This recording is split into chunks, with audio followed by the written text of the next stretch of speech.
Shalom dan selamat pagi semua kepada semua jemaat dan juga kepada semua jemaat yang mengikuti ibadah dalam talian. Tuhan berserta kamu. Dan beserta kamu juga. Saya gembira apabila mereka berkata kepada saya, hai, marilah kita menyanyi kepada Tuhan.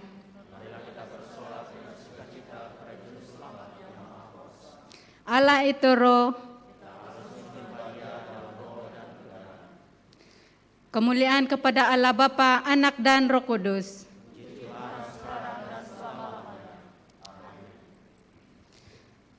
Doa untuk kesucian semua. Ya Allah yang Maha Kuasa, semua hati manusia terbuka di hadapan Tuhan. Semua keinginannya diketahui oleh-Mu, dan daripadamu tiada rahasia yang tersembunyi. Sucikanlah niat hati kami dengan ilham Roh Kudus-Mu, supaya kami boleh mengasihi-Mu dengan sempurna dan memuliakan nama-Mu yang kudus dengan selayaknya. Melalui Yesus Kristus Tuhan kami. Amin. Tuhan kasihanilah kami. Tuhan kasihanilah kami. Tuhan kasihanilah kami. Kristus kasihanilah kami. Kristus kasihanilah kami. Kristus kasihanilah kami. Tuhan kasihanilah kami. Tuhan kasihanilah kami. Tuhan kasihanilah kami. Mari kita berikan kemuliaan kepada Tuhan. Sungguh nyata penyertaan Tuhan dalam hidup kita. Amin. Mari kita nyatakan bahwa Tuhan sungguh nyata kasih-Mu dalam hidup kami. Haleluya.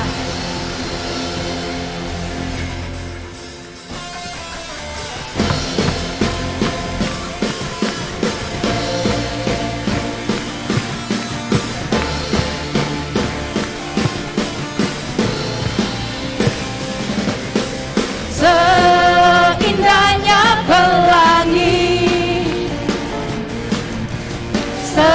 seterangnya mentari, namun Kau yang terindah, hanya Kau yang termegah. Walau badai menghadang, Walau badai menghadang dan bumi pun bergoncang, namun Kau kan setia Tuhan. namun Kau kan setia, menjagaku selamanya. Sungguh nyata kasih-Mu di panjang hidupku. Dengan darah-Mu Kau tebus dosaku. Sungguh nyata kasih-Mu di sepanjang hidupku. Segenap hatiku hanyalah untuk-Mu.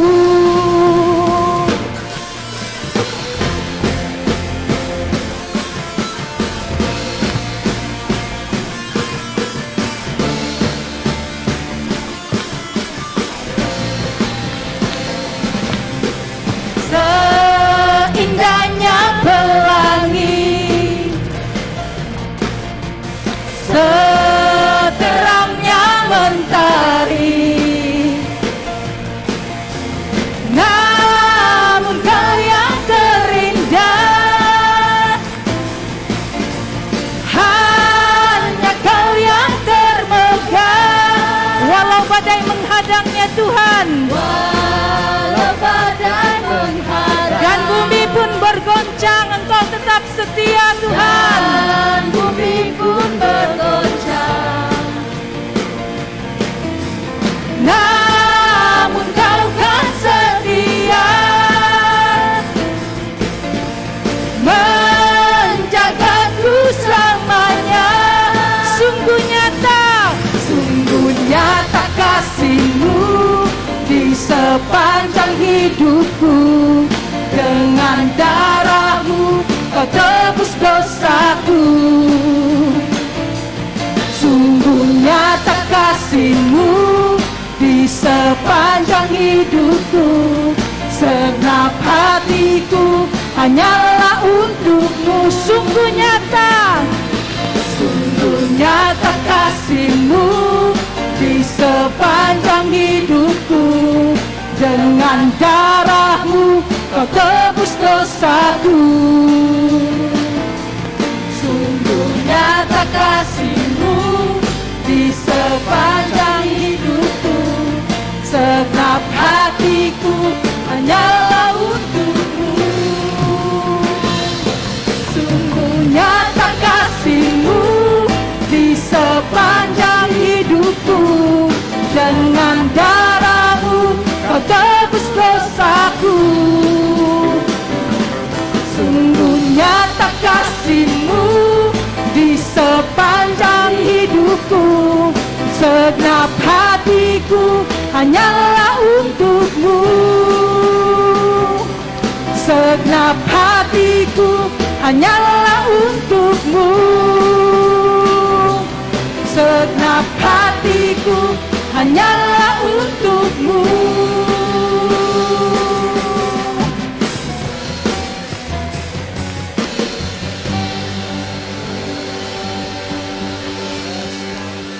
Haleluya. Mari kita serahkan haleluya karena Dia kekuatan kita.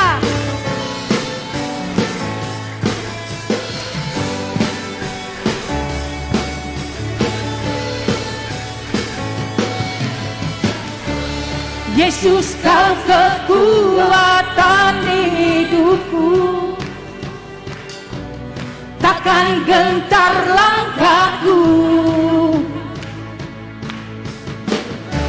Kau angkat tanganku di saat ku jatuh. Kaulah sumber kuatku. Lembah yang kelam kan ku lewati, sebab Engkau sertaku.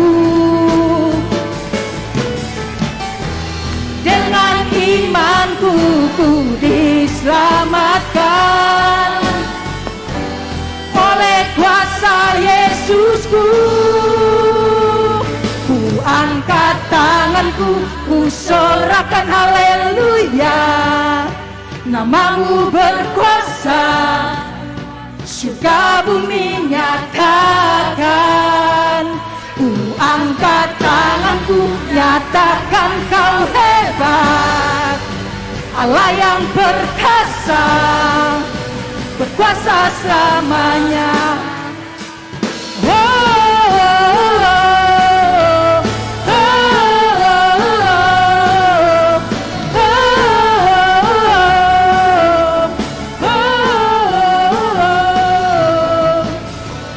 Yesus, Kau kekuatan hidupku. Takkan gentar langkahku. Kau angkat tanganku di saat ku jatuh. Kaulah sumber kuatku.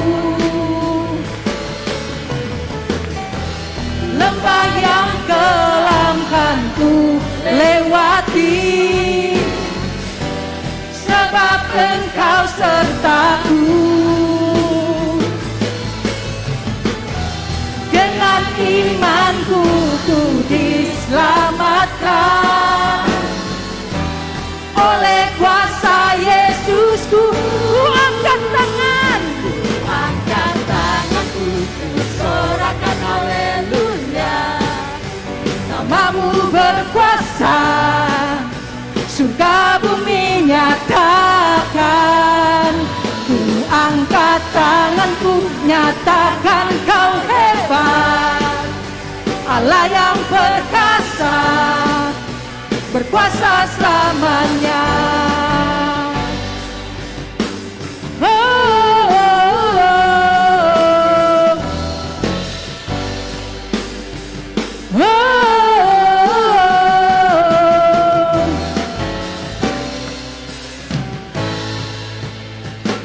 Ku angkat tanganku, ku sorakan haleluya.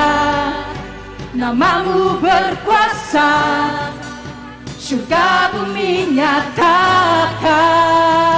Ku angkat tanganku, katakan kau hebat, Allah yang perkasa, berkuasa selamanya. Ku angkat tanganku, ku sorakan haleluya. Namamu berkuasa, surga bumi nyatakan. Ku angkat tanganku, nyatakan kau hebat, Allah yang perkasa, berkuasa selamanya.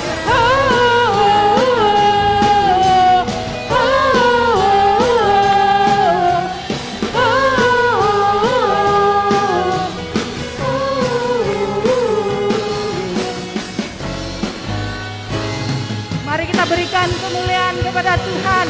Namanya hebat, namanya perkasa.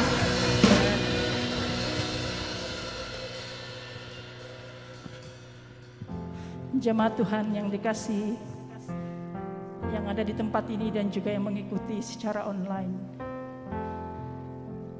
Masa-masa sekarang dalam kesusahan yang dihadapi oleh dunia ini, satu yang kita percaya bahwa Tuhan itu ada bersama-sama dengan kita. Dia tidak pernah meninggalkan kita. Sebab itu mari kita nyatakan bahwa janganlah kita meragui kasih Tuhan di dalam hidup kita. Mari kita nyatakan dengan sesungguhnya di dalam hati kita bahwa Dia ada di hadapan kita, berjalan bersama-sama dengan kita, menjadi penolong kita.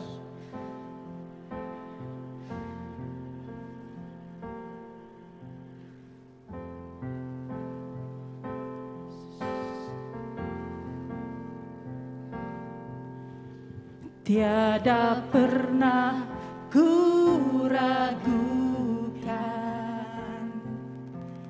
kasih setiamu ya Tuhan. Setiap waktu dalam hidupku tak pernah kau tinggalkan. Meski langit tampak suram, awan gelap pun menghadang, hadapi badai, lewati gelombang, tak pernah kau tinggalkan diriku.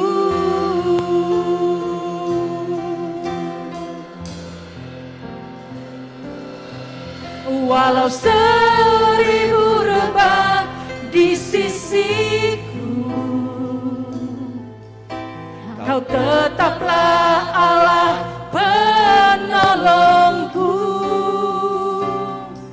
Walau 10.000 rebah di kananku, takkan ku goyah, sebab Yesus sertaku.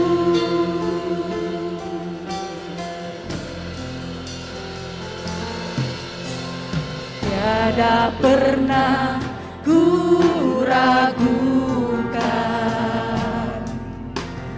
kasih setiamu ya Tuhan. Setiap waktu dalam hidupku tak pernah kau tinggalkan. Meski langit tampak suram, awan gelap pun menghadang, hadapi badai, lewati gelombang, tak pernah kau tinggalkan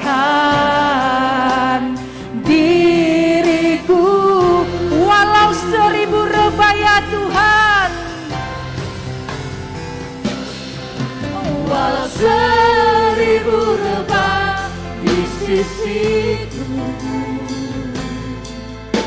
Kau tetaplah Allah penolongku. Walau 10.000 rebah di kananku, takkan ku goyah, sebab Yesus sertaku. Walau 1000 rebah di sisiku, Kau tetaplah Allah penolongku. Walau 10.000 rebah di kananku, takkan ku goyah, sebab Yesus sertaku.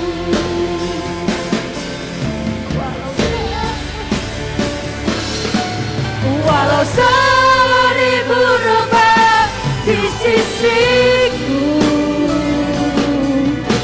Kau tetaplah Allah penolongku. Walau 10.000 rebah di kananku, takkan ku goyah, sebab Yesus sertaku. Takkan ku goyah, sebab Yesus sertaku. Takkan ku goyah, sebab Yesus sertaku.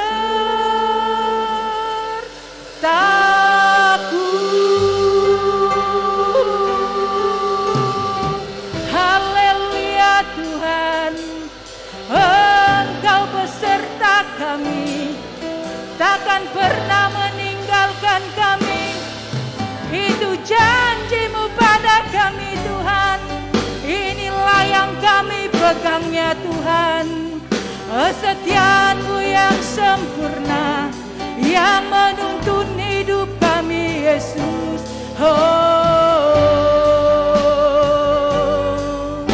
Engkaulah Jehovah sama kami, yang ada bersama-sama dengan kami. Engkaulah Immanuel kami ya Tuhan. Mari kita sembah yang kudus, mari kita sembah Allah yang setia. Dia yang layak dipuji. Shikiara la baba baba ba, hikiara la sandara baba baba. Shikiara la baba baba baba baba baba, hikiara la shaka baba baba baba baba, hikiara la la ba, hikiara la la la.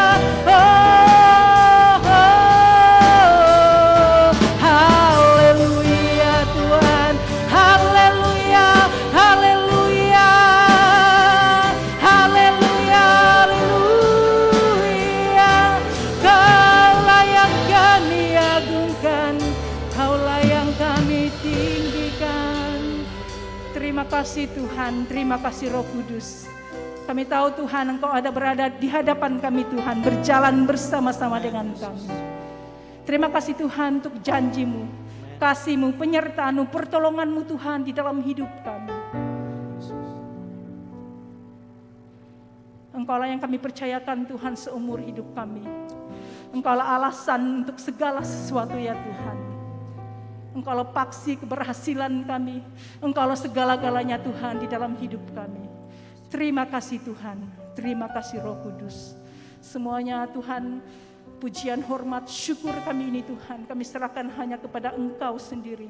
Yesus Kristus Tuhan dan penyelamat kami yang hidup. Amin. Mari kita berikan kemuliaan kepada Tuhan. Doa hari ini semua. Ya Allah yang Maha Kuasa, Anak-Mu dinyatakan dalam keagungan sebelum maut di atas kayu salib. Berilah kami iman untuk melihat kemuliaan-Nya, supaya dikuatkan menanggung sengsara bersama Dia dan diubah mirip seperti Dia. daripada kemuliaan kepada kemuliaan, yang hidup dan memerintah dengan Engkau dan Roh Kudus, satu Allah sekarang dan selama-lamanya. Amin. Jemaat dijemput duduk untuk mendengar pembacaan pertama.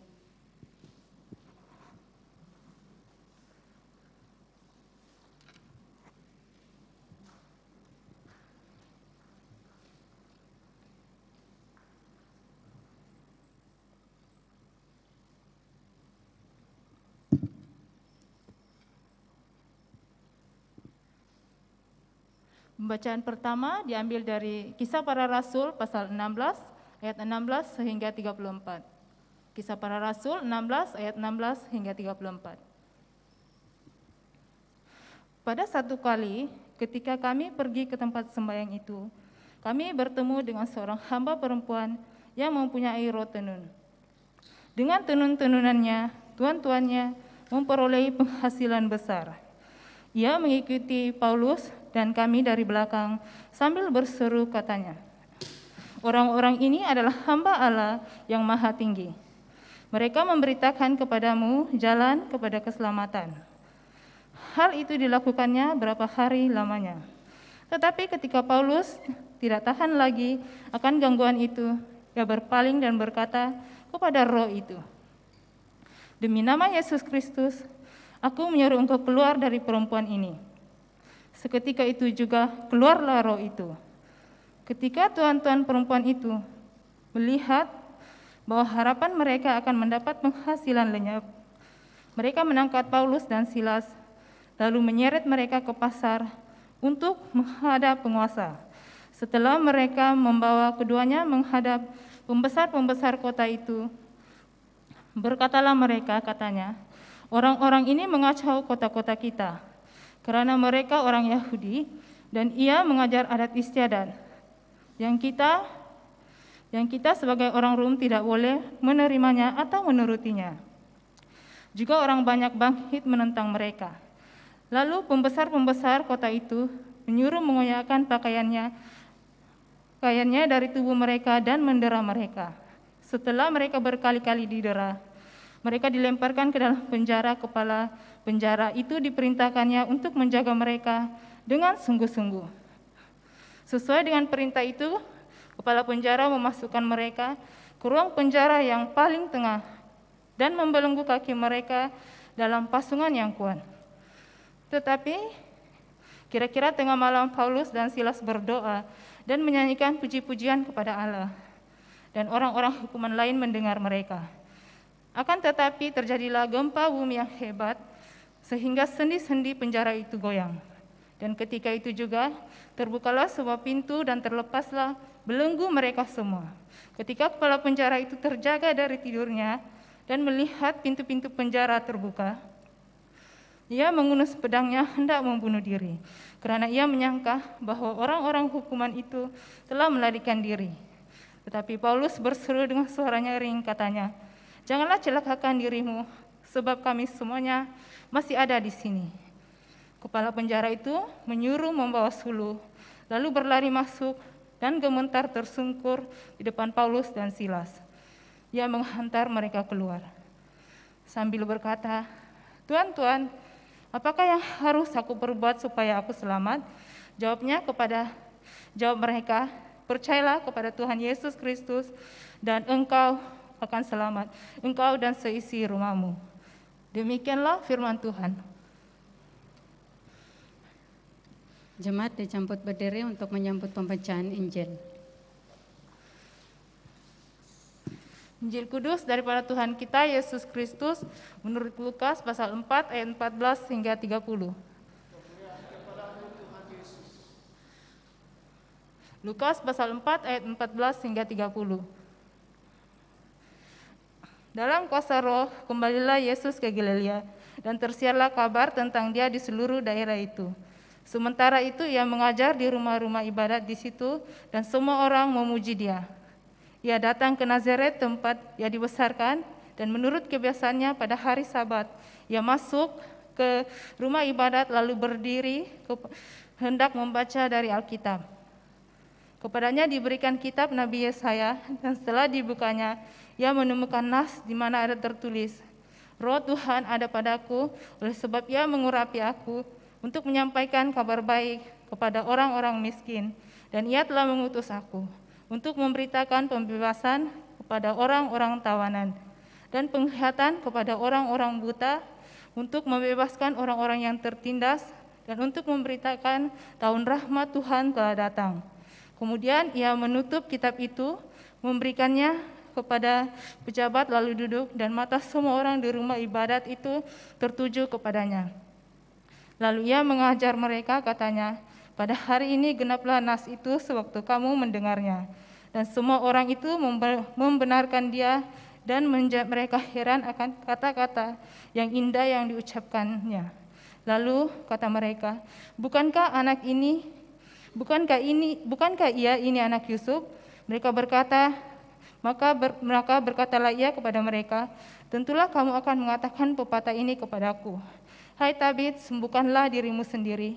Perbuatlah di sini juga di tempat asalmu ini segala yang kami dengar yang telah terjadi di Kapernaum. Dan katanya lagi, aku berkata kepadamu, sesungguhnya tidak ada nabi yang dihargai di tempat asalnya. Dan aku berkata kepadamu, dan kataku ini benar, pada zaman Elia terdapat banyak perempuan janda di Israel ketika langit tertutup selama 3 tahun 6 bulan, dan ketika bahaya kelaparan yang hebat menimpa seluruh negeri. Tetapi Elia diutus bukan kepada salah seorang dari mereka, melainkan kepada seorang perempuan janda di Sarfat di tanah Sidon. Dan pada zaman Nabi Elisa, banyak orang kusta di Israel, dan tidak ada seorang pun dari mereka yang ditahirkan, selain daripada Naaman orang Syria itu. Mendengar itu, sangat marahlah semua orang yang di rumah ibadat itu. Mereka bangun lalu menghalau Yesus keluar kota dan membawa Dia ke tebing danau, tempat kota itu terletak, untuk melemparkannya Dia dari tebing itu. Tetapi Ia berjalan lewat dari tengah-tengah mereka lalu pergi. Inilah Injil Kristus. Terpujilah Tuhan Yesus. Bapa kami di surga, kami ucap syukur atas firman-Mu. Kami berdoa teruskan melalui Roh Kudus-Mu akan memberi pemahaman kepada kami untuk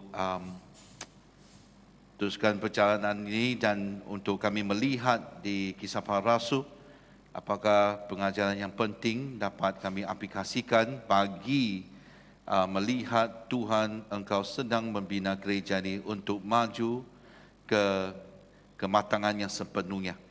Bapa kami serahkan semua ini Tuhan, biar di sini ataupun yang dalam talian semuanya akan sama-sama mendengar, membaca, menerima firman-Mu. Dalam nama Tuhan Yesus kami berdoa. Amin. Silakan duduk. Saya percaya di antara kita telah sama-sama melalui dan belajar melalui Kisah Para Rasul, ya, sejak bulan Januari sampai sekarang. Sekarang kita baru sampai di Kisah Para Rasul pasal 16. Katakan kepada kiri kanan kamu, masih ada 12 fasa lagi. Ini akan berterusan sampai bulan April tu, ya, supaya kita sama-sama melihat secara teliti apakah yang dikatakan dalam Kisah Para Rasul, untuk melihat bagaimana Tuhan telah membina gereja yang ataupun jemaat pertama itu. Sama juga saya percaya Tuhan sedang membina gereja yang sama di sini ataupun di mana-mana pun. Itulah keinginannya, melihat gereja dapat dibangkitkan dan bangun menjadi sebuah gereja yang memang berkenan kepada Dia. Amin. Ya. Nah, minggu lalu kita berhenti di mana orang telah menyanjung Paulus sama Barnabas menjadi Tuhan mereka, itu Zeus sama itu Hermes. Ya. Mereka anggap mereka ni hebat, ini ada membangkitkan, menyembuhkan seorang yang lumpuh. Ya. Jadi mereka melihat ni, wah ni pasti Tuhan kita. Tapi Paulus sama Barnabas tidak. Dia menolaknya dan mengatakan kepada mereka, Allah yang saya percaya itu satu-satunya Allah. Yang dulu dari nenek moyang itu Dia memberi, mencipta dunia, mencipta bumi dan memberikan hujan dan memberkatkan segala-galanya. Itu Tuhan yang sama. Sekarang yang membuat orang ini disembuhkan sama juga. Jadi selain daripada menjelaskan bahwa dia melakukan itu bukan kuasa sendiri, kuasa Tuhan, dan mengatakan kepada mereka, jangan lagi kau menyembah Zeus ataupun Hermes, sebab di dalam dunia ini ada satu zat Tuhan, itunya Allah yang Paulus percayakan, ataupun Yesus ya yang dia percayakan itu. Nah, lepas tu ya memang dia seperti ditolak begitu, nanti dia mulai teruskan perjalanannya dan dia kembali dari Listra kembali ke Iconium, lepas tu dia kembali ke Pisidia, Antioquia Pisidia. Jadi dia kembali ke mana tempatnya dia pernah pergi, dia kembali lagi. Kalau kamu lihat peta dia kembali lagi dan teruskan meneguhkan iman ataupun mengajar jemaat-jemaat di sana, ataupun orang yang percaya di sana. Lepas tu dia datang kembali ke Pamfilia, dari sana ke Atalia, dia kembali ke Antioquia.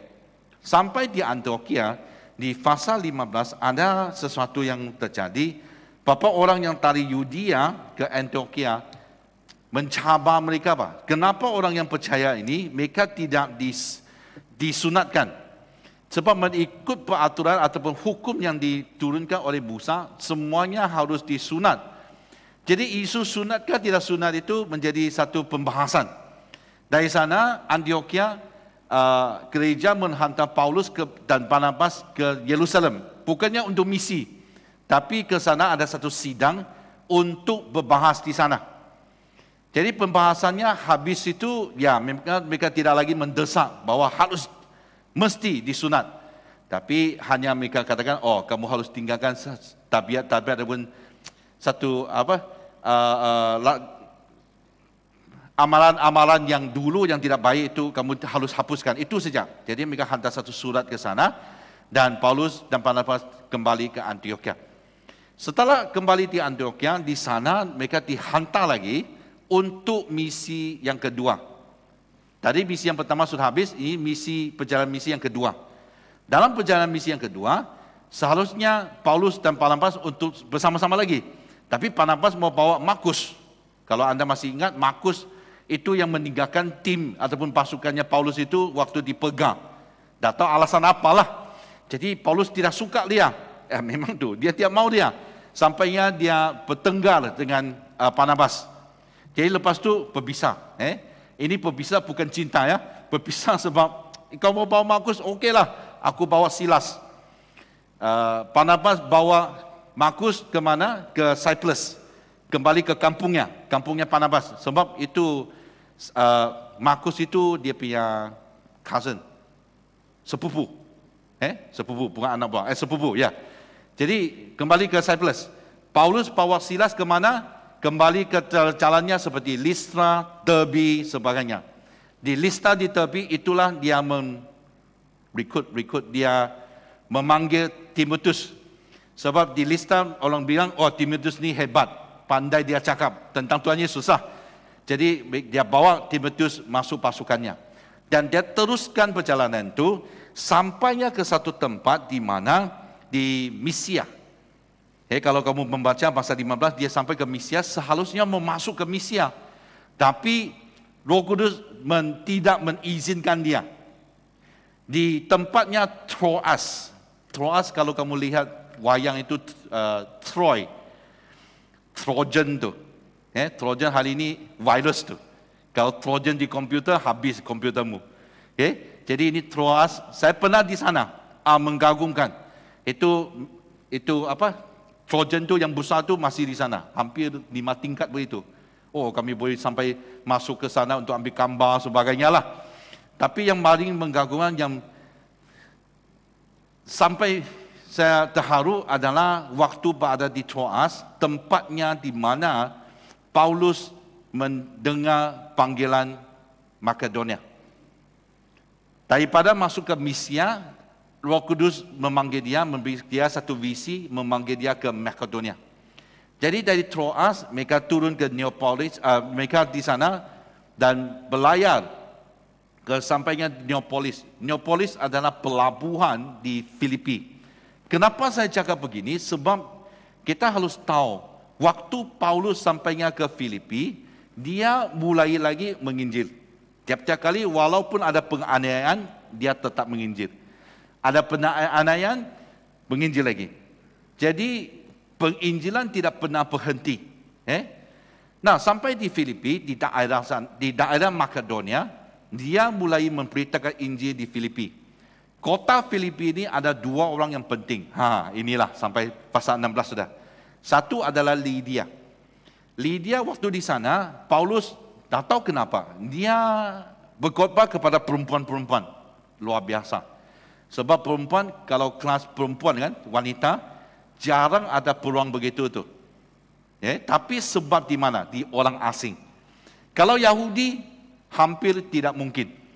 Tapi untuk orang asing, mungkin okey. Antara perempuan-perempuan ini, ada seorang pedagang yang menjual kain ungu. Kalau jual kain ungu itu memang orang kaya. Sebab kain yang berwarna, itu orang yang kaya.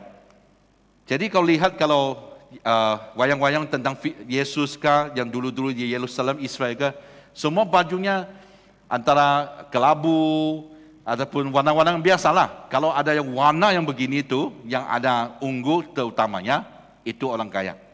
Jadi Lydia, Tuhan membuka hatinya waktu dia mendengar Paulus. Dan dia mulai seperti bertobat ataupun menerima Yesus. Dan lepas itu memang dia menjemput Paulus untuk tinggal di rumahnya. Dan itulah di mana Lydia, orang mengatakan dari rumah itu, mulainya sebuah gereja. So, makin lama orang datang kan, makin lama itu tempat menjadi bertumbuh dan seterusnya dia menjadi dasar permulaan gereja di Filipi. Satu orang lagi adalah yang penting adalah penjaga penjara. Di mana kita akan melihat hari ini. Kita tidak akan fokus ke Lydia, tapi kita sudah dengar sedikit tentang Lydia. Kita akan berfokus kepada apa yang terjadi antara Paulus, Silas dan juga penjaga penjara itu. Kenapa Paulus masuk penjara? Saya rasa soalan itu yang kita harus tanya. Sebab tajuk hari ini, alasan kita memuji di tengah penderitaan. Mungkin anda tidak pernah pergi ke penjara lah. Saya pernah melawat saja. Orang yang pernah masuk ataupun pernah melawat dan melihat keadaan di penjara, orang akan paham tu. Apalagi kalau anda dituduh dan dimasukkan penjara tanpa alasan apa-apa pun. Apa salahnya? Paulus waktu itu hanya melakukan apa yang biasa dan memberitakan Injil. Sebab panggilan Tuhan kan? Kalau saya Paulus, saya tahu, pergi ke Filipi sana, memberitakan Injil, lepas itu dimasukkan penjara, mungkin saya pikir dulu, mau pergi ke tidak? Tapi Paulus tetap, dia taat kepada apa yang Tuhan panggil dia, jadi dia lakukan penginjilan itu. Tapi ada satu hari, di Alkitab mengatakan, seorang perempuan yang dia ada rotan, dia dapat membuat nubatan. Jadi Tuhan kepada perempuan, hamba perempuan ini memakai dia untuk mendapatkan untung. Tak tahu macam mana lah, mungkin dia bawa dia, buat nubatan. Jadi orang dengar tu, macam benar juga, macam betul juga. Jadi bayarlah, mungkin begitulah. Bisnesnya habis. Sebab hamba perempuan ini, waktu dia lihat Paulus, dia kenal Paulus. Dia kenal Paulus dan dia mengatakan, ini hamba Tuhan. Hamba Allah yang Maha Kuasa. Lepas beberapa hari begitu, Paulus tidak tahan sudah. Tak tahu kenapa mau lepas beberapa hari lah. Tapi pertama dia usir kan selesai. Lepas beberapa hari, dia tak tahan sudah. Dia usir itu. Dan nama Tuhan dan mengusir setan itu. Dan iblis tinggalkan hamba perempuan itu. Dan hamba perempuan itu sebab dah ada kuasa iblis di dalam dia, dia mulai tidak boleh membuat tenungan. Jadi kalau dia tidak buat begitu, tuannya hilang bisnes. Jadi tuannya membangkitkan kota-kota lah, orang-orang di kota itu, yang mengatakan bahwa Paulus dan Silas dibawa ke tempatnya pasar, marketplace, agora. Masih ingat di Korintus itu Bima, di mana tempat itu mereka menghakim dia. Okay? Dan itu yang keadaan yang kita akan lihat. Kalau hari ini anda menghadapi sesuatu yang serupa, penderitaan yang bukan kamu mau, bukan soalnya buat salah ya, penderitaan di dalam Tuhan. Apakah respon anda? Adakah kita hanya seperti anak kecil? Kadang kalau pergi shopping mall, kalau lihat ada anak tu dia di lantai tu dia menangis, tak mau bangun sebab mamaknya tidak mau beri barang untuk dia. Dia merajuk ke apa, dia menangis di sana. Kadang saya melimpas, bangunlah, apa itu barang kalau tak belilah, jangan menangis di sana. Di sana. Kadang secara rohani kita macam anak juga, anak kecil itu. Waktu ada penderitaan kita merajuk. Kalau kita menderita untuk Tuhan, ada caranya. Dan kita hari ini kita akan belajar dari Pak Paulus. Macam mana kita meresponi penderitaan yang sedemikian. Walaupun kalau terpaksa dimasukkan dalam penjara. Amin. Yang pertama, menghadapi kesukaran. Maksudnya, kita harus tahu bahwa kesukaran ataupun penderitaan itu akan datang. Janji itu, orang bilang confirm. Jangan kita pikir lepas jadi Kristian kan, semua akan lancar. Tidak ada masalah. Ya memang ada orang menginjili seseorang tu, dia bilang, kau percaya Yesus semua tu okey tu, lancar tu. Bisnes kamu akan bagus. Sakit kamu akan disembuhkan. Apapun lah, Tuhan akan bereskan. Percaya kepada Yesus. Memang, mula-mula memang. Lepas 2 tahun, pernah saya melayani seseorang, membuat counseling, dia mau tinggalkan gereja. Dan dia tidak mau jadi Kristen sudah. Kenapa?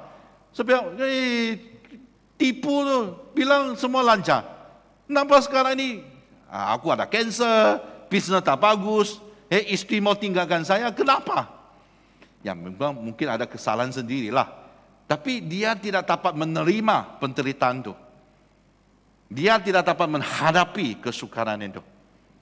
Apa yang tercatat di Kisah Para Rasul pasal 16, lihat.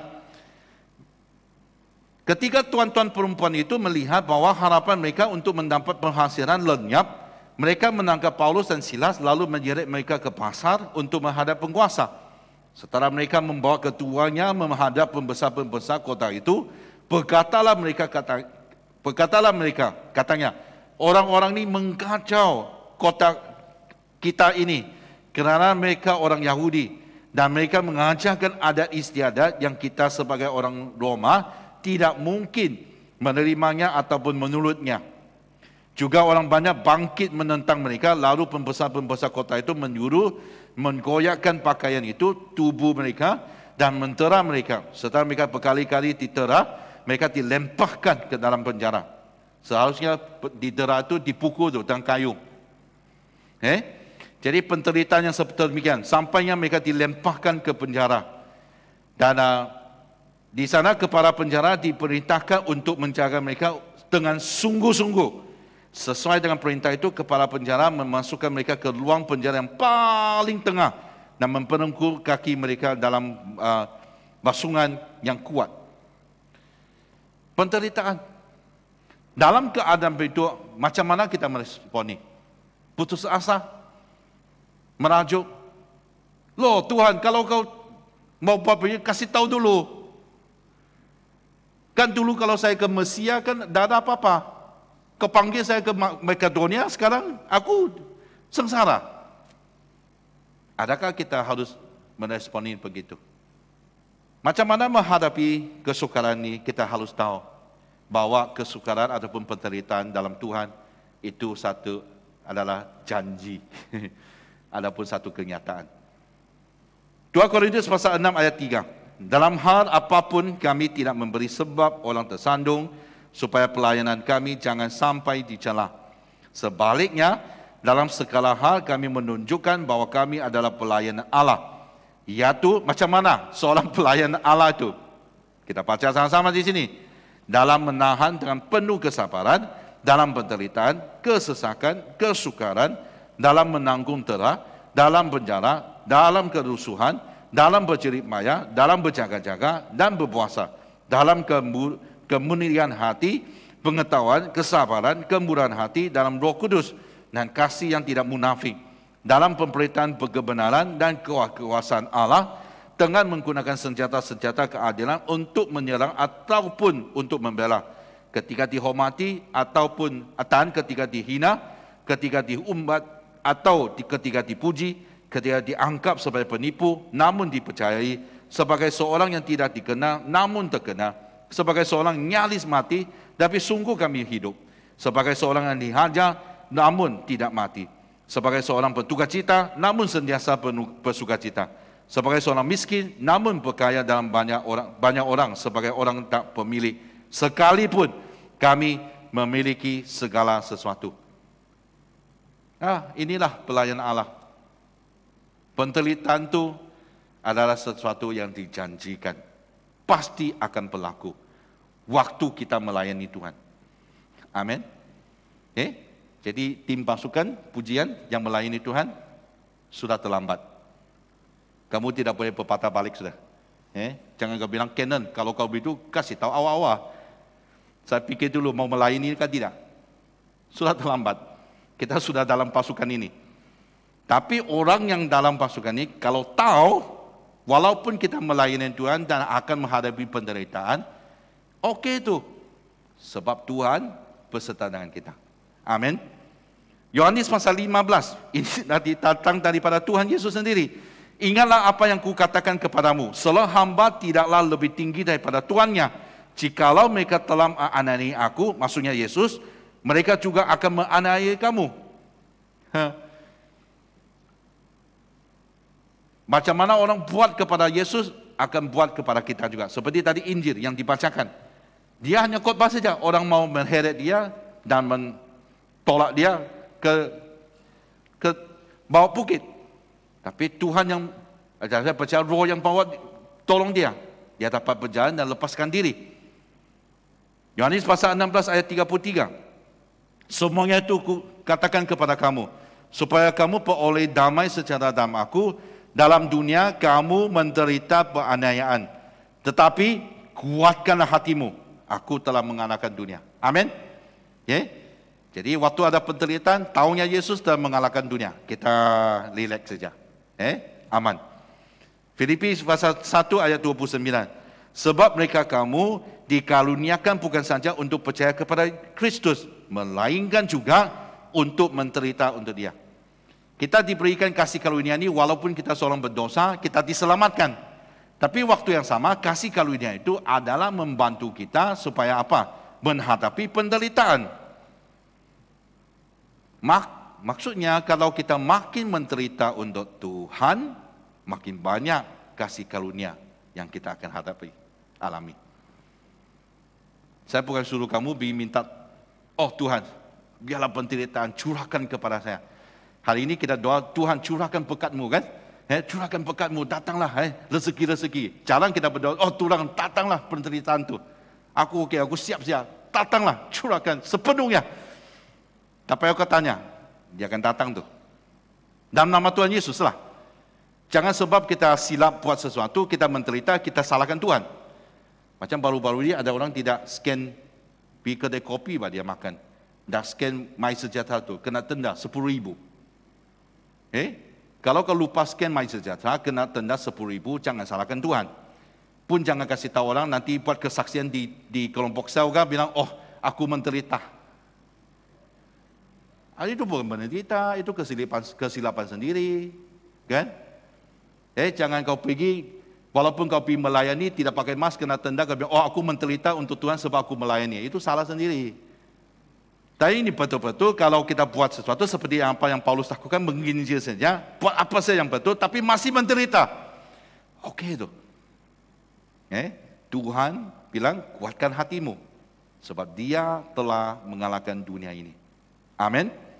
1 Petrus pasal 4 ayat 12, saudara-saudara yang kekasih, janganlah kamu heran akan nyala api siksaan yang datang kepadamu sebagai ujian, seolah-olah ada sesuatu yang luar biasa terjadi atas kamu. Jangan heran. Kalau ada siksaan datang, Jangan heran, jangan anggap tu, luar biasa ni ada penderitaan. Itu biasa saja tu.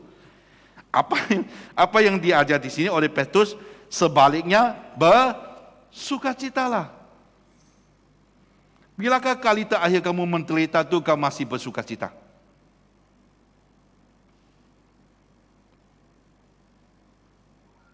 Kalau menginjil digigit oleh anjing sampai memasuk hospital, keluar tu mau pakai tongkat sudah. Adakah kau masih bersukacita? Oh, okey lah, aku digigit oleh anjing sebab aku menginjil. Kau tengok soal aku cakap tu masih macam bukan sukacita tu, berdukacita tu. Pilihan kamu, sukacita ataupun duka cita. Antara S ada D. Kalau kita faham dalam Tuhan, kita boleh memilih bersukacitalah. Amin. Okay. Dan 2 Timotius pasal 3 ayat 12. Memang setiap orang yang mau hidup beribadah di dalam Kristus Yesus akan, katakan sama-sama, menderita aniaya.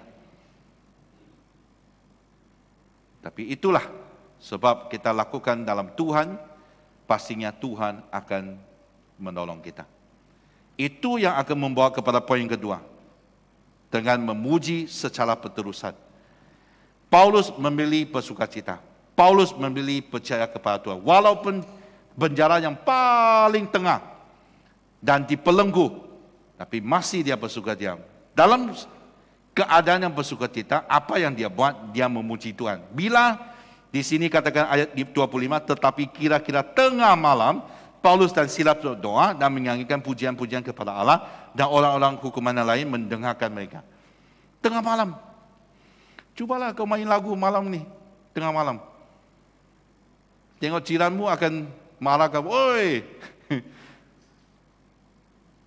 Ada peraturan tu, lepas jam 10 dah boleh bising-bising sudah. Okay? Tapi ia tidak menghalang Paulus. Di tengah malam pun dia masih memuji Tuhan. Dalam keadaan yang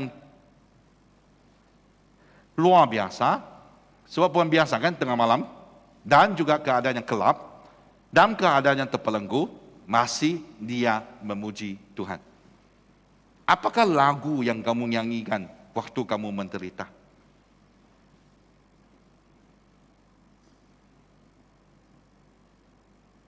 Kita harus ada satu lagu yang di mana akan menolong kita membangkitkan, menguatkan iman kita di dalam Tuhan. Amin. Okay. Jangan kita nyanyikan lagu-lagu duniawi. Sebab lagu-lagu duniawi itu dah ada lah. Okay. Paling-paling dia suruh kamu, ya begitulah putus asa. Maksudnya tu dia seolah katakan kepada kamu, dah apalah, mati sejalah. Heran kan lagu-lagu duniawi itu kan? Putus asa, suruh bunuh diri, ataupun macam tidak ada harapan sudah. Dia nyanyi sampai indah sekali. Orang suka nyanyi lagi lagu-lagu. Jangan nyanyi lagu begitu. Nyanyikan lagu-lagu rohani. Amin.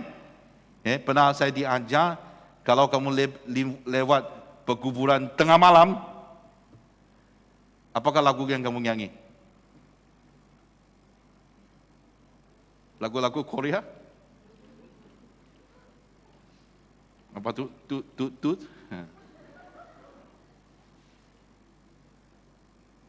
Kita diajar nyanyikan dalam nama Yesus, dalam nama Yesus.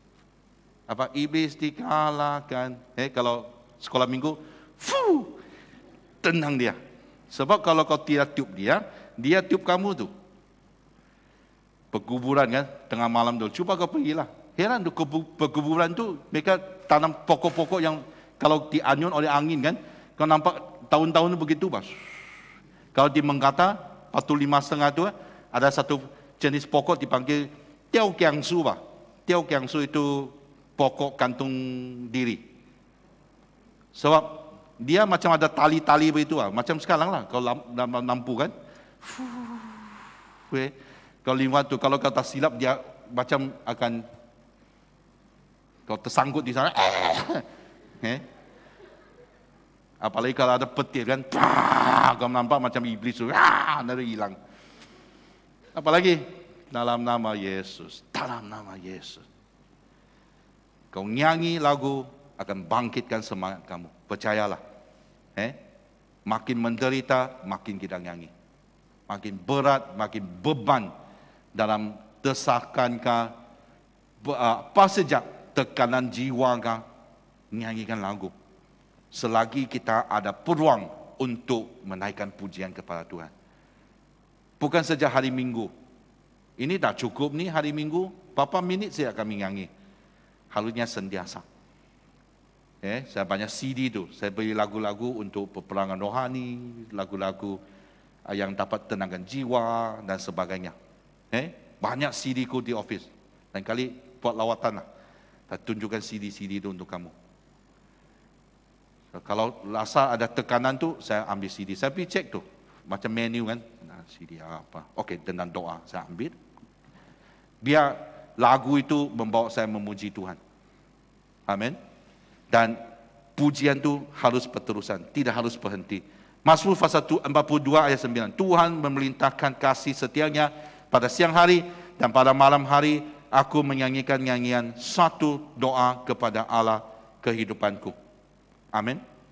Malam dia masih nyanyi. Apa yang bermaksud di sini? Walaupun sudah malam, sepatutnya berhenti. Apa-apa siapa aktiviti harus berhenti. Kau harus ingat dulu dah ada lampu ya. Malam tu kalau dah ada lilin bukan orang yang kaya, masih ingat? Yang ada tu minyak tu habis tu harus diberi tu. Perempuan yang bodoh tu, masih ingat? Jadi bukan setiap keluarga yang mampu ada lampu sampai tengah malam. Jadi biasanya kalau gelap tidur siang, tunggu sampai pagi. Jadi ini yang mengatakan jangan berhenti. Pada malam pun saya nyanyikan lagu itu. 2 Tawarid pasal 20 tentang Yosafat. Ini cerita yang paling famous. Di mana waktu mereka terkepung, Tuhan suruh dia, hantar satu pasukan pujian. Hantar satu pasukan pujian. Ini yang harus kamu lakukan. Di ayat 21. Kita lihat di ayat 21, setelah dia berunding dengan rakyat, dia mengangkat orang-orang yang akan menyanyi nyanyian untuk Tuhan dan memuji Tuhan dalam pakaian kudus dan semarak. Dan pada waktu mereka keluar di muka orang-orang bersenjata sambil berkata, nyanyikanlah nyanyian syukur kepada Tuhan, bahwasannya untuk selama-lamanya kasih setianya. Macam mana lagi lagu itu? Bahasanya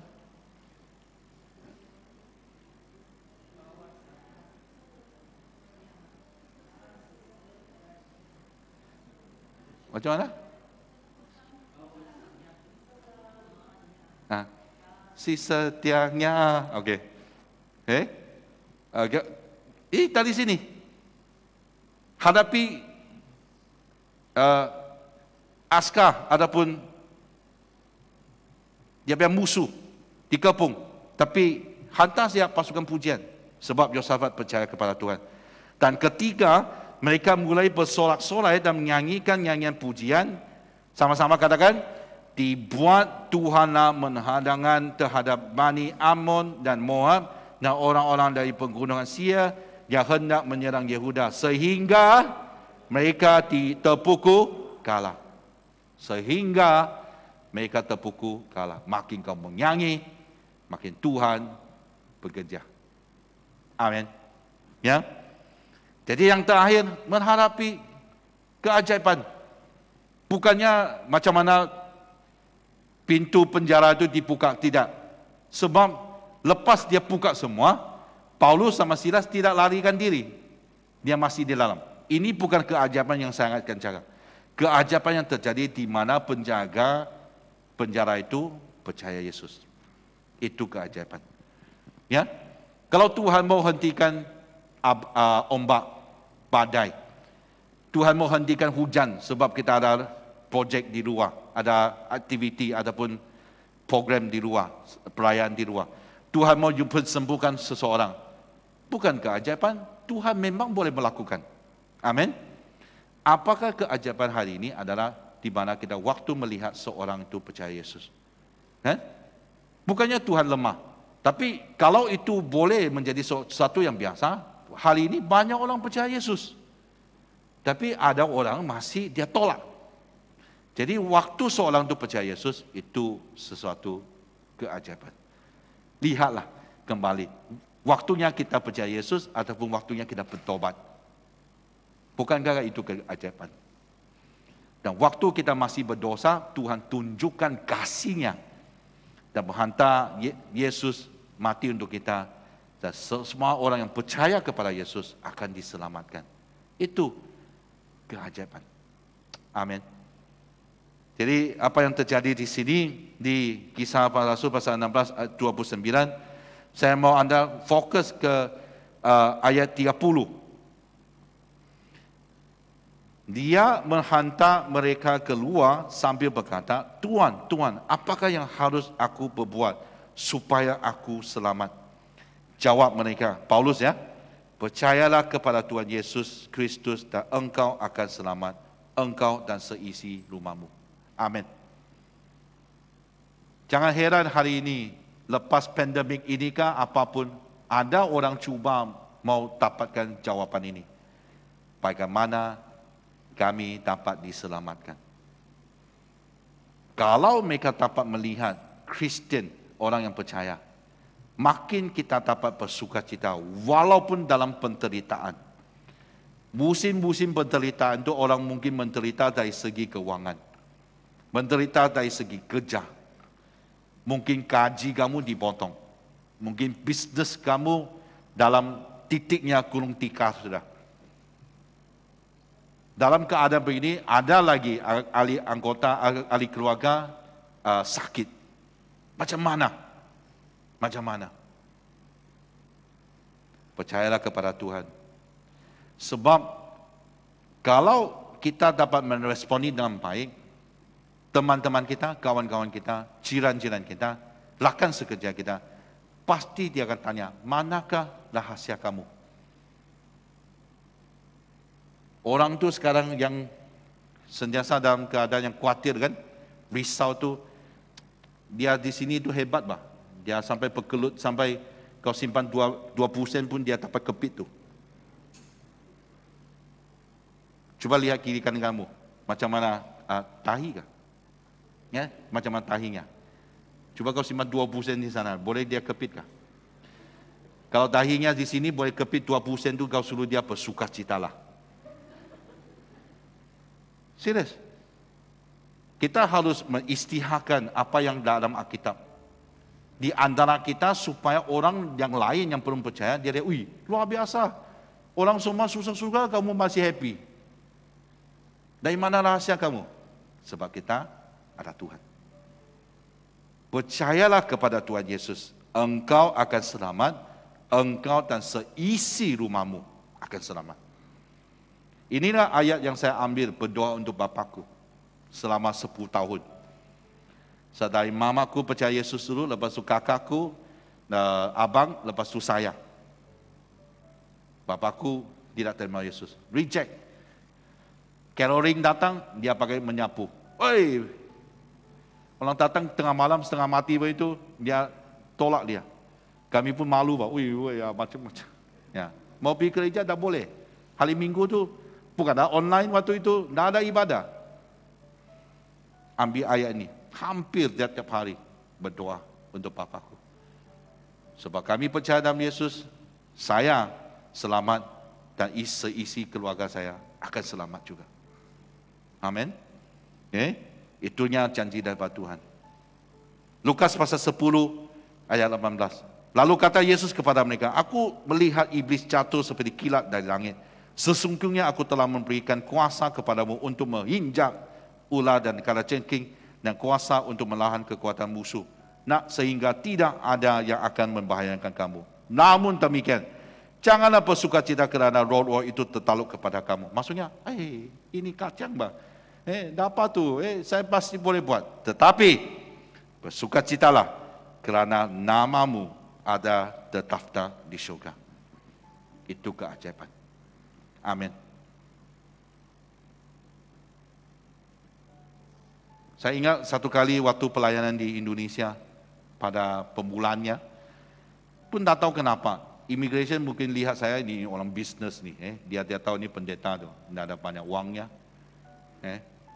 jadi dia coba kacau-kacau sama aku lah, dan satu kali dia menahan saya di kantor, orang bilang kantor imigrasi itu, dia tahan saya di dalam, istriku sama 2 anakku, waktu itu Jun belum ada lagi, 2 anak perempuan itu masih kecil, mereka di luar di kereta. Yang aku takut bukan, aku mau takut masuk penjara, yang aku takut, apa yang terjadi kepada istriku. Macam tengok wayang-wayang Thailand, keluar hilang sudah istrimu. Ada kan, wayang tu kau hilang tu, sampai utara kah, sampai Myanmar kah, ke Cambodia kah, hilang tu. Itu yang aku takut. Tapi waktu yang sama, saya hanya percaya kepada Tuhan. Dalam hatiku lah, aku nyanyi kepada Tuhan. Sampai mau jam 6, jam 7, gelap sudah. Makin gelap, makin takut, walaupun nyanyi. So tetaplah, tidak tahu apa yang terjadi kepada istriku di luar. Waktu dilepaskan, saya keluar tu, bukan sebab, aku bersuka cita bukan sebab, wah aku lepas dari kantor imigrasi. Tapi aku lihat istriku dan anakku masih ada. Dan ada staf gereja dan juga warden, waktu itu dia di sana sudah. Dia pastikan istriku dan anakku dalam keadaan yang selamat. Saya percaya Tuhan yang hantar mereka. Amin. Pengalaman saya dalam misi itu membuat aku lebih kuat lagi. Bukannya tidak takutlah, tapi apa yang terjadi sekarang masih tidak sampainya menakutkan aku. Dia tahulah, satu hari dimasukkan dalam penjara, dia tahu. Tapi yang saya akan belajar, dan kita harus belajar sama-sama, jangan berhenti memuji Tuhan. Dalam kita memuji Tuhan, kita mengisytiharkan kekuatan Tuhan, kuasanya Tuhan, dan penyertaan Tuhan dalam hidup kita. Dan kita membuat kesaksian kepada orang, walaupun dalam penjara, inilah Tuhanku. Bolehkah kita isytiharkan begitu dalam hidup kita hari ini? Dan katakan kepada orang lain, inilah Tuhanku. Apalagi sekarang diizinkan pakai namanya Allah. Waktu diizinkan, aku bilang apa yang luar biasa. Memang kita tidak pernah berhenti pakai nama Allah. Kita lagi mau mengisytiharkan kepada orang lain. Itulah salah satu Injil pesanan yang kita harus sampaikan. Amin. Mari kita berdoa. Bapa kami di syurga, kami ucap syukur atas berkat-Mu daripada firman yang melihat walaupun Paulus dan Silas menghadapi penderitaan dalam memberitakan Injil, tapi Tuhan Engkau menyertai mereka. Waktu mereka meresponi dengan memuji Tuhan, Engkau melakukan sesuatu yang luar biasa. Walaupun dalam situasi begitu, penjaga penjara telah percaya Yesus. Pakailah kami Tuhan, walaupun dalam penderitaan, kuatkan iman kami supaya kami percaya tetap adanya kehendak Tuhan di sana. Untuk melihat bahwa keajaiban dapat terjadi, di mana seorang daripada rakan, teman, dari tempat kerja, adapun jiran, adapun rakan sekolah, pastinya ada orang akan diselamatkan. Bapa kami serahkan semua ini Tuhan, terus mengajar kami untuk meresponi walaupun dalam keadaan yang menderita. Sebab Tuhan menyertai kami. Dalam nama Tuhan Yesus kami berdoa. Amin. Amin. Jemaat dijemput berdiri untuk membaca pengakuan iman nation. Semua, saya percaya kepada Allah yang Esa, Bapa yang Maha Kuasa, Pencipta langit dan bumi, yang dapat dilihat dan yang tidak dapat dilihat. Saya percaya kepada Tuhan Yesus Kristus, Anak Tunggal Allah, yang kekal dipernakan oleh Bapa, Allah daripada Allah, terang daripada terang, Allah benar daripada Allah benar.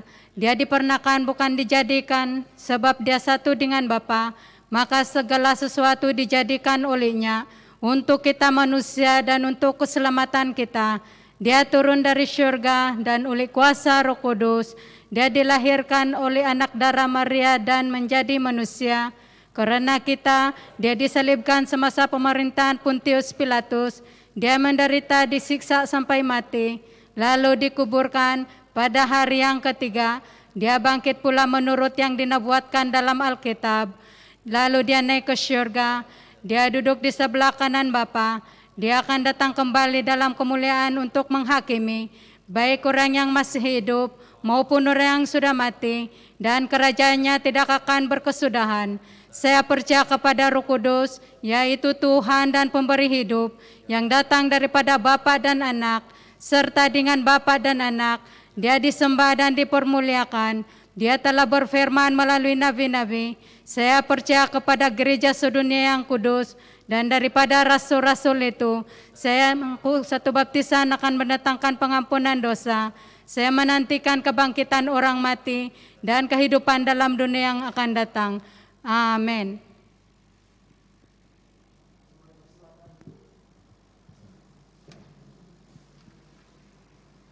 Kita mau mengucapkan selamat datang pada saudara-saudari yang berada di gereja dan juga mereka yang berada di rumah yang menyaksikan kita dalam talian, dan khususnya untuk pagi ini tengah hari ini kita mengalu-alukan Ibu Veronica. Adakah Ibu Veronica di tengah-tengah kita? Veronica, dan juga Lam Selju. Oh ya, ada di tengah-tengah kita. Jadi kami ingin mengucapkan selamat datang ke gereja Good Samaritan. Dan ada lagi orang baru kali pertama datang ke gereja kita pagi hari ini. Tidak ada. Jadi untuk Ibu Veronica dan juga Lam Selju, mari kita tepuk tangan mereka. Ya. Untuk mengalu-alukan mereka di gereja kita. Dan ada beberapa pengumuman yang kita mau perhatikan bersama hari ini, khususnya untuk Masyarakat Agung tahunan. Kita ada pencalonan bahasa Cina dan bahasa Inggris, sudah ada pencalonan ya. Mereka mencalonkan siapa yang akan menjadi ahli PCC yang baru. Dan untuk bagian bahasa Malaysia, saya dimaklumkan belum ada penyerahan pencalonan. Sebenarnya kita boleh mencalonkan mereka yang berumur 21 dan ke atas, dan juga mereka yang namanya ada dalam daftar pemilih. Ya. Jadi ada beberapa jawatan. Salah satu daripada Warden Jemaah, Setiausaha Kehormat, Bendahara Kehormat, dan 8 ahli majlis. Jadi saya mendorong saudara-saudari silakan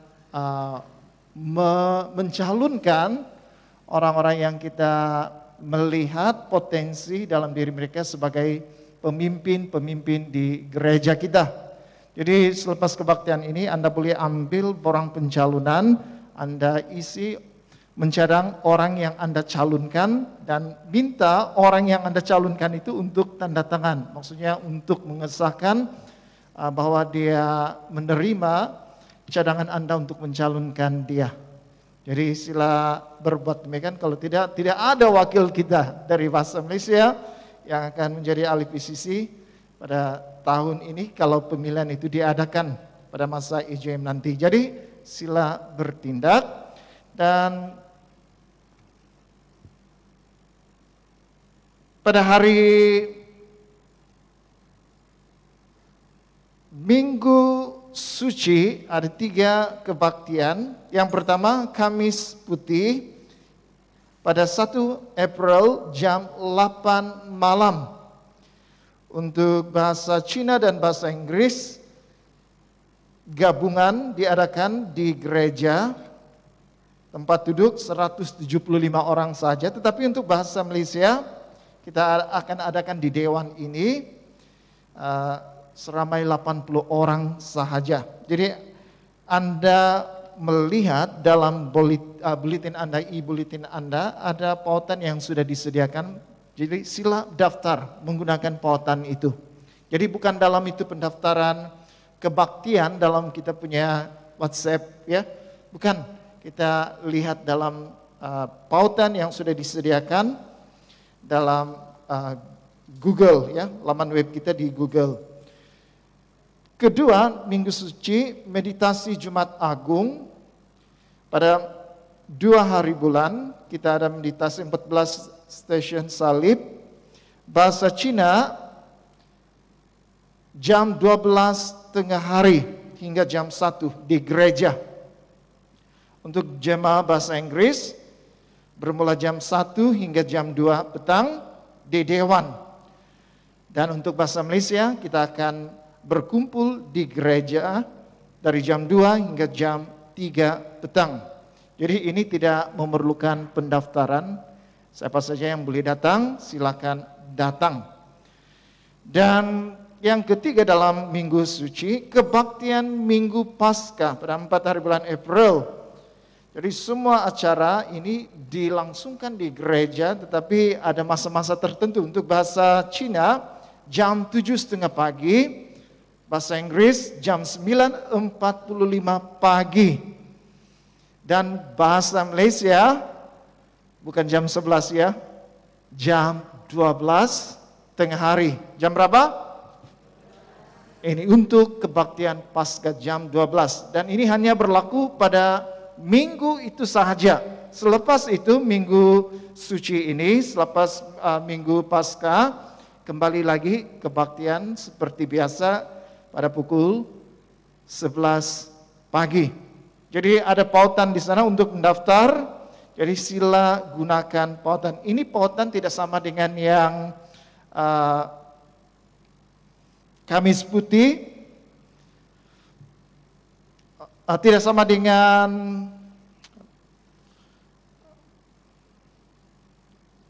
kebaktian Kamis Putih dan kebaktian Minggu Paskah, pautannya sama ya. Anda boleh mendaftar di sana.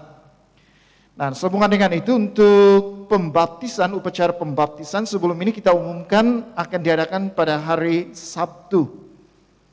Tetapi kali ini akan diadakan pada hari Minggu, pada hari Paskah. Jadi bahasa Cina, selepas mereka adakan ibadah mereka, selepas itu akan diadakan upacara pembaptisan.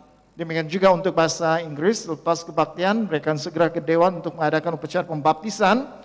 Untuk bahasa Malaysia juga bagi calon pembaptisan selepas kita ibadah, itu akan segera datang ke Dewan ini untuk upacara pembaptisan. Dan untuk upacara pembaptisan ini tidak semua orang yang datang, hanya calon, ibu bapa dan saksi, keluarga terdekat sahaja. Jadi ini diadakan secara tertutup.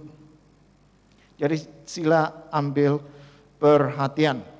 Dan kita juga ada satu upacara yang sangat penting, yaitu kebaktian dedikasi ulang tahun gereja ke-35. Nah, masih ingat 5 tahun yang lalu kita ada sambutan ulang tahun ke-30. Nah, kali ini ke-35 tahun. Jadi sedar tidak sedar gereja kita usianya sudah 35 tahun. Jadi ini masa bagi kita untuk merayakan kesyukuran kita di hadapan Tuhan. Jadi ulang tahun ini untuk mendedikasikan gereja kita yang baru saja diubah suai. Sekarang dalam ubah suai, proses ubah suai. Jadi kita akan mengucapkan kesyukuran kita untuk anugerah dan kesetiaan Tuhan selama 35 tahun ini. Jadi tariknya pada 13 April, hari Selasa, jam 8 malam. Jadi tempatnya di gereja. Jadi ini semua jemaah, ketiga-tiga jemaah berkumpul bersama. Dan untuk Anda yang mau menghadirinya, ada pautan pendaftaran disediakan di sana. Jadi jangan keliru, ada 2 pautan ya, untuk Minggu Suci dan juga untuk kebaktian kesyukuran ini, dedikasi ulang tahun gereja. Jadi untuk pengumuman yang lain, sila perhatikan sendiri dalam buletin Anda masing-masing. Jadi masa ini adalah masa bagi kita untuk bertenang dan kita mau berdoa syafaat. Mari kita sama-sama berdoa syafaat untuk kesyukuran kita. Tuhan, Allah yang Maha Kuasa, Allah yang penuh dengan kemurahan dan kebaikan, kami memuji dan bersyukur kepada Tuhan untuk peluang menyaksikan Injil Kristus sebagai gaya hidup kami dan percaya bahwa Tuhan akan memberkati ketaatan dan usaha untuk memberitakan Injil. Kita juga berdoa untuk gereja. Tuhan, kami berdoa juga untuk gereja, untuk semua persiapan yang diperlukan untuk mesyuarat IJM pada 28 Mac, pencalonan untuk ahli PCC baru, perkongsian dan perbincangan pada hari itu. Biarlah semua ahli PCC baru yang dicalonkan menurut kehendak Tuhan sendiri, dan apapun perkongsian dan perbincangan yang diadakan semuanya menurut Tuhan sendiri. Kita berdoa juga untuk Yesus. Tuhan, kami berdoa untuk usaha berterusan dekat penginjilan dalam Yesus kami, agar semua gereja di Bandar dan pedalaman akan fokus untuk menjangkau jiwa-jiwa bagi Kristus, agar ramai lagi jiwa-jiwa yang terpanggil untuk datang melayani dan terus setia kepada Tuhan. Kita berdoa juga untuk negeri Sabah. Bapa di surga, kami berdoa juga untuk perlindungan Tuhan kepada semua pelajar sekolah rendah dan semua sekolah menengah yang kembali bersekolah. Biarlah perlindungan Tuhan ke atas murid-murid dan guru-guru terus menyertai mereka, agar mereka senantiasa dalam keadaan yang sehat, dimanapun pembelajaran mereka semuanya berjalan lancar. Bapa di surga, kami mau berdoa juga agar jumlah kes jangkitan COVID-19 terus berkurangan, sehingga perniagaan dan sektor yang berkaitan akan terus dipulihkan, sehingga meningkatkan ekonomi dan kesejahteraan rakyat. Kita berdoa juga untuk negara. Tuhan, kami berdoa untuk kestabilan politik dan ekonomi serta keselamatan rakyat semasa pandemik ini. Kami mau berdoa untuk kebijaksanaan menentukan masa yang tepat bagi pilihan raya umum yang ke-15 akan datang. Terima kasih Tuhan, terima kasih Roh Kudus. Kami serahkan bahan-bahan doa ini ke dalam tangan-Mu. Hanya di dalam nama Yesus kami berdoa. Amin.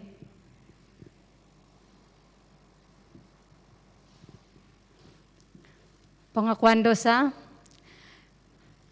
Karena demikianlah Allah mengasihi kita dunia ini, sehingga diberikannya anaknya yang tunggal, Yesus Kristus, untuk menyelamatkan kita daripada dosa, untuk menjadi pengantara kita di surga dan membawa kita kepada hidup yang kekal.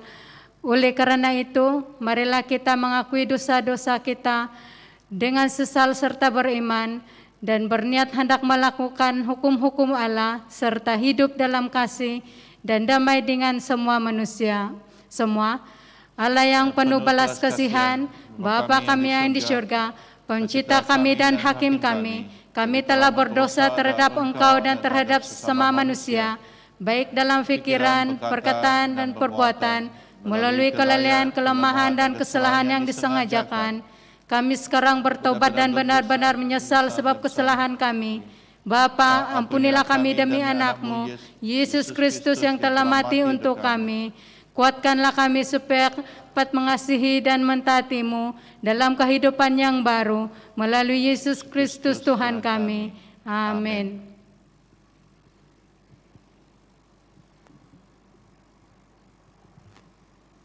Allah yang Maha Kuasa mengasihani kamu, membebaskan kamu dari segala dosamu melalui Yesus Kristus Tuhan kita. Dia meneguhkan dan menguatkan kamu untuk pelayanannya dengan kuasa Roh Kudus dan memelihara kamu dalam kehidupan yang kekal. Amin. Mari kita semua berdiri. Sekarang karena kita telah diperdamaikan dengan Allah sebab iman dan mengalami kesejahteraan dengan Allah dengan perantaraan Yesus Kristus Tuhan kita. Oleh yang demikian kita mesti berdamai di antara satu sama lain dalam tubuh Kristus. Damai sejahtera Tuhan selalu beserta kamu. Marilah kita bersalaman di antara satu sama lain dengan damai sejahtera.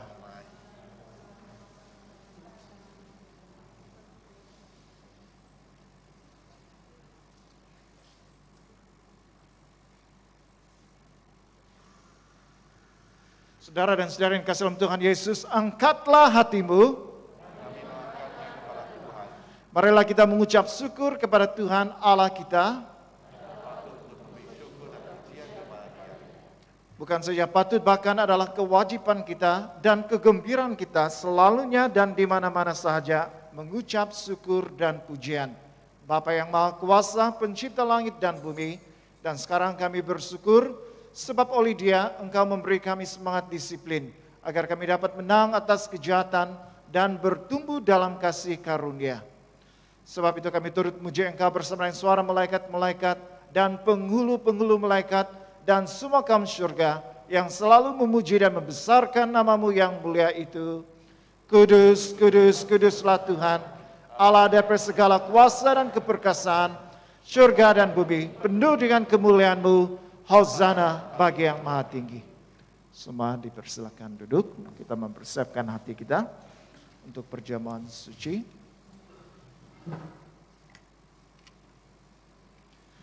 Semua kemuliaan kepadamu, Bapa kami di surga, sebab di dalam kemurahan-Mu, Engkau menyerahkan anak-Mu yang tunggal, Yesus Kristus, untuk disiksa dan mati di atas kayu salib untuk penebusan kami. Di situ Dia telah membuat pendamaian penuh untuk dosa-dosa seisi dunia dan mempersembahkan dirinya sendiri sebagai korban satu kali sahaja untuk segala dosa kita.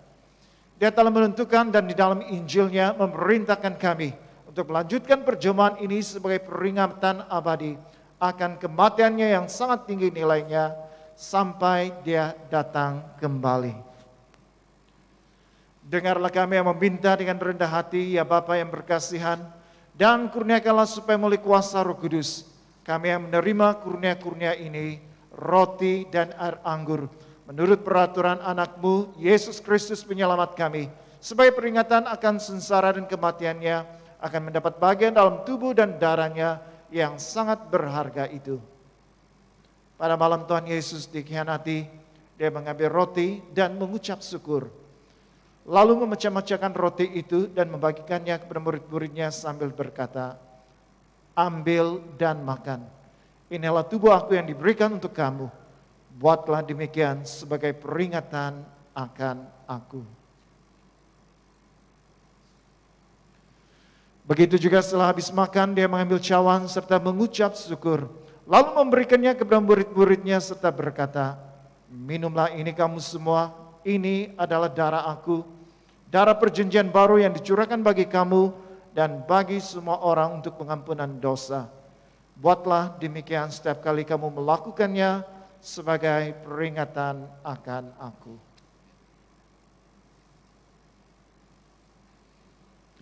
Bersama-sama kita mengisytiharkan, Kristus telah mati, Kristus telah bangkit, Kristus akan datang lagi.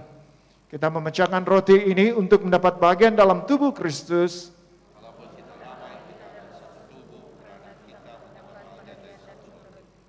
Berbahagialah mereka yang dijemput ke perjamuan domba. Kurnia Allah adalah untuk jemaat Allah. Dekatilah dengan iman dan dengan rendah hati. Terimalah roti dan air anggur ini sebagai peringatan bahwa Kristus mati untuk kamu, serta menerima Dia dalam hatimu dengan iman dan syukur. Amin.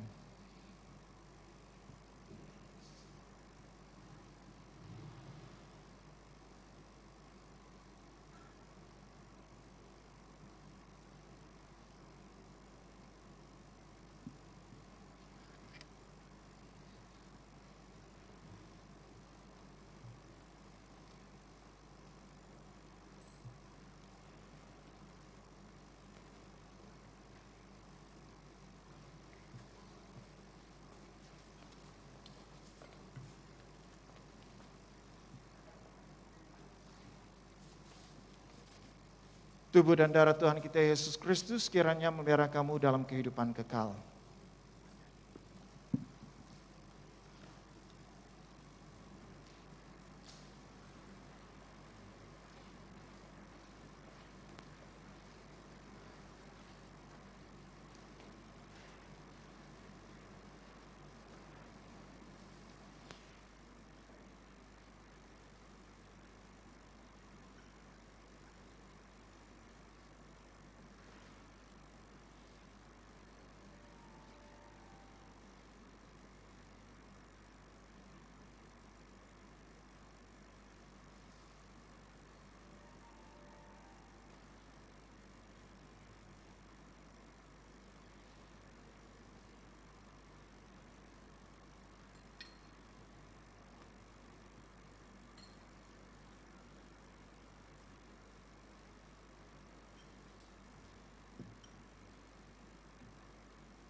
Marilah kita berdoa seperti yang diajar oleh penyelamat kita bersama-sama.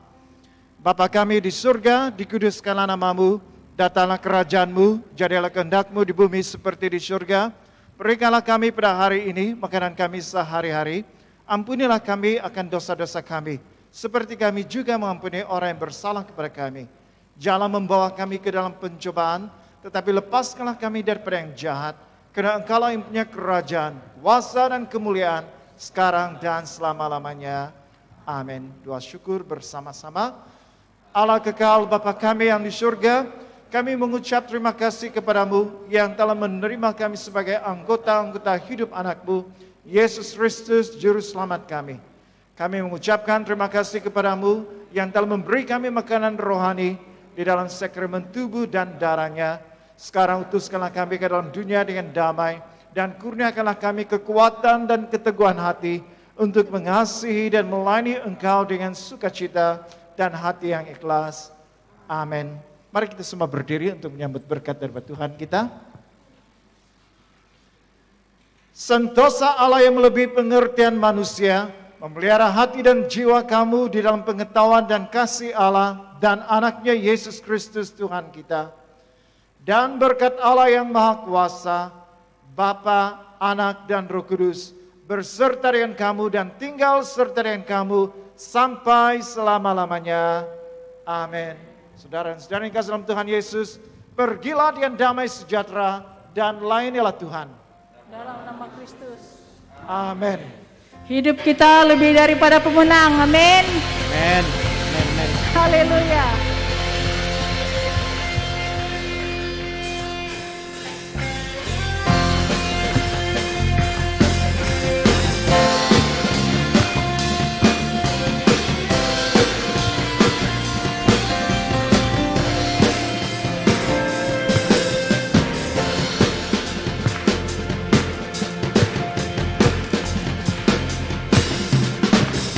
Lebih dari pemenang dalam segala perkara, iblis tadi kalahkan oleh kuasa darahnya. Jika Allah di pihak kita, siapa dapat melawan? Kita lebih dari pemenang, lebih dari pemenang, lebih dari pemenang dalam segala perkara. Iblis tadi kalahkan oleh kuasa darahnya. Jika Allah di pihak kita, siapa dapat melawan? Kita lebih dari pemenang. Haleluya, haleluya. Kibarkanlah pancinya, Yesus Raja segala raja. Haleluya, bangkitlah gerejanya. Kita lebih dari pemenang.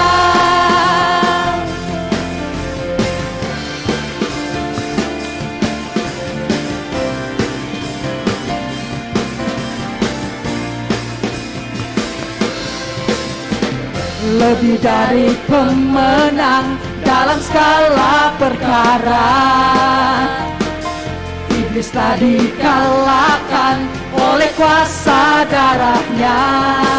Jika Allah di pihak kita, siapa dapat melawan? Kita